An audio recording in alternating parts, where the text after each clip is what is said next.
The latest advisory. Here it is. I'm popping it up. And like we've been saying, Sally is barely moving to the west-northwest at 3 miles per hour. Right now, about 90 miles east of the mouth of the Mississippi River. So it's moved 15 miles basically since 4 o'clock this afternoon. There you can see it's expected to get up to be a Category 2 right now, 100-mile-per-hour winds, moving west-northwest, then turning to the north. That's going to be, it's saying at about 7 o'clock tomorrow. Earlier it was looking like maybe even 9 o'clock in the morning. It begins that northward turn. Big news. Look at how the track is now forecast to move on shore over by Mobile, which is what the RPM model had always been saying. Also notice, I just want to zoom in for a moment. We are no longer in the cone, southeast Louisiana. South Mississippi is in the cone. Notice maybe coastal St. Bernard in the cone. So this is a big change. And it's something that the models have kind of been indicating, especially the RPM, which is based off the H-Worth, this eastward track. So should this occur, you would have a lot of water moving into Mobile Bay. We can look at this and you can see how it's just been meandering, barely moving, no strong steering currents, high pressure aloft right now, so it's in a good situation to intensify. Here's the mouth of the river, forecast to stay east of the mouth of the Mississippi River and then turn north and then turn northeast as a weak cold front begins to push to the east. And we can look at the forecast models. I mean, they all shifted to the east. And you can see even a couple of them doing a loop. I've been noticing that. Maybe a little piece of energy breaking off once it possibly moves off the mid-Atlantic coast. So there's the weak cold front that didn't pick it up. Here it is just kind of hanging out, barely moving west-northwest, 3 miles per hour. And the big picture with Vicky, Teddy, Renee is gone, Paulette, Sally, and this one may in fact end up being Wilfred.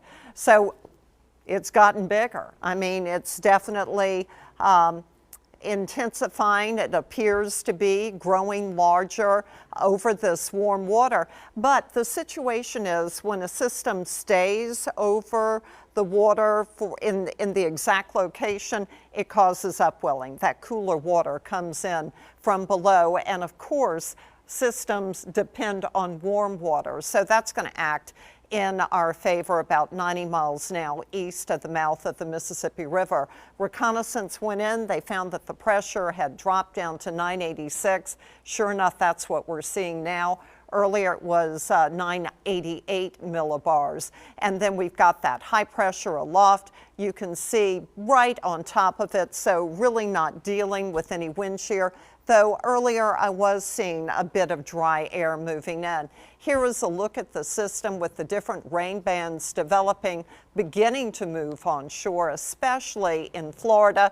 So that means the potential that they could get some tornadoes. So there's been a definite movement to the west. Here it was a few hours ago. You can see that movement to the west. Now we're getting the rain band moving in right at the mouth of the Mississippi River. And looking at it in 3D, that center possibly a little bit more to the west, but west-northwest, 3 miles per hour. Not seeing much lightning right now. Earlier we were. And very little rain over southeast Louisiana. There, a look at the potential for storm surge, and it certainly has come down over here in St. Bernard. Earlier it was over 9 feet. And the higher storm surge likely to be over here by Mobile Bay. So look, right over coastal St. Bernard, that's it, just off the mouth of the Mississippi River for the cone. But remember, the cone only tells you where the center goes 2 out of 3 times, 1 out of 3 times. It is outside of the cone, and the system is far bigger than the cone itself. But the fact that that cone is getting smaller also indicates that the hurricane center has a great deal of confidence. So we're going to see all of the warnings expanded to the east. We're also going to see that flash flood watch probably diminish somewhat, which has already occurred. There's that northward movement, and now heading over towards Mobile Bay, the red where you've got those hurricane force winds, the yellow tropical force, and the orange that 58 miles per hour. So it moves northwest, and then it begins to turn as you go through Tuesday. Wednesday it's heading towards Mobile, and then it's shooting off to the northeast. So this is the rapid precision model. All along, it's really been indicating the system staying off to the east. So here we are, this is Tuesday morning, offshore from Mobile, and look, Tuesday afternoon, still there. Here we are Tuesday night, still south of Mobile, and then it's beginning to move to the north. Our temperatures looking pretty good, and our rain chances staying fairly low. So as we look at the rainfall that's forecast, heavier rain over by Mobile Bay. Going into Wednesday, really not seeing much. We can look at the precipitation from the global forecast model. It's still very high. That hasn't updated for South Mississippi, but Hammond, the airport, getting very little rain. This is the wind forecast from the global forecast model. Tuesday afternoon, close to the mouth of the river. Then it's moving northward over towards Bay St. Louis, so this not updating yet. Then it begins to move off to the northeast. So the model's not in total agreement. What's interesting, people have said, well, what's the best model? It depends on the season, but honestly, the Hurricane Center does a better job than the models. This time, though, the HWRF or the Rapid Precision model may have been the best model. This, the global forecast model, now taking it kind of close to Bay St. Louis and then taking it to the north and shooting it off to the northeast, and then pretty good weather for your Thursday.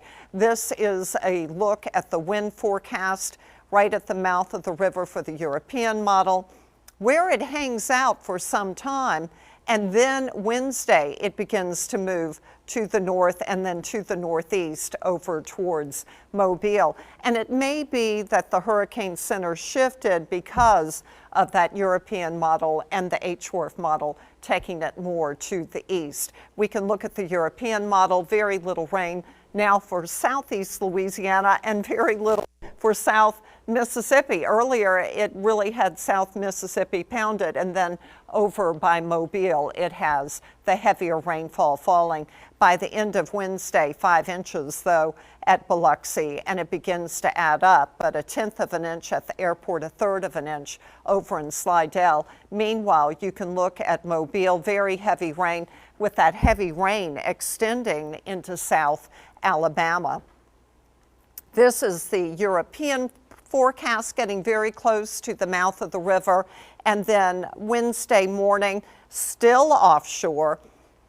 Wednesday afternoon, still offshore, and then it's taking it to the north and to the northeast. So the big concern for all of these models is that they're really hanging this system offshore for some time, which means to the east of there, you've got the potential for heavy rain, tornadoes, and storm surge, and that appears to be over by Mobile and Pensacola.